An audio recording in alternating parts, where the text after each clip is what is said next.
ายดีค่ะพระเจ้าซื้อวันนี้ภูมิตีมื้อนี้สิมาแก้บทพระหัตถ์วิสาแสงเลขา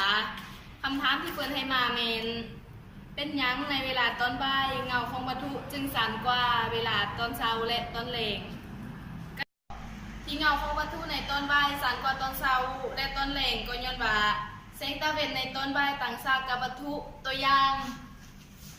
นี่เป็นแสงตะเวนตอนเช้าตอนบ่ายและตอนแลงนี่เป็นวัตถุและนี่เป็นพื้นดินในตอนเช้าแสงตะเวนกระทบใส่บริต่างชาติกับวัตถุเวลาไปกระทบใส่วัตถุเจ๊ไทยมีเงาเงาในตอนบ่ายแสงตะเวนจะต่างชาติกับวัตถุให้ไทยวัตถุมีเงาสันในตอนแรกจะคล้ายๆกับตอนเช้าแสงตะเวนบริต่างชาติกับวัตถุให้ไทย